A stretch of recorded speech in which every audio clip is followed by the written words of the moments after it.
Hello guys, നമ്മളിന്ന് കൊല്ലം ചവറ വരെ ഒന്ന് പോവുകയാണ്. ചവറ തെക്കുംഭാഗത്തോട്ട് പോകുന്ന ഭാഗത്തുള്ള ദളവാപുരം പാലത്തിൻ്റെ താഴെ നമ്മളെ ഇറച്ചിയുണ്ട്. മുരിങ്ങക്കക്ക, കായലിലുള്ള മുരിങ്ങക്കക്ക, ഇതാണ് ആ സാധനം.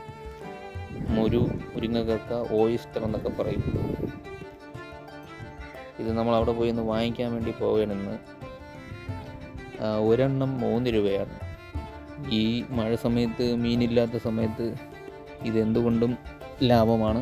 നമ്മളൊരു 100 എണ്ണം വാങ്ങിച്ചു 300 രൂപയ്ക്ക്. അതിനെ നല്ലൊരെണ്ണം ഫ്രൈ ചെയ്തു, കുറച്ച് പുരട്ടി. നല്ല ടേസ്റ്റായിരുന്നു. ദളവാപുരം പാലത്തിൻ്റെ താഴെയാണ്. ഇതെപ്പോൾ ചെന്നാലും അവിടെ കിട്ടുന്നതാണ്. വളരെ ടേസ്റ്റായിട്ടുള്ളൊരു കായൽ വിഭവമാണ്. എല്ലാവരും ഒന്ന് ട്രൈ ചെയ്ത് നോക്കുക.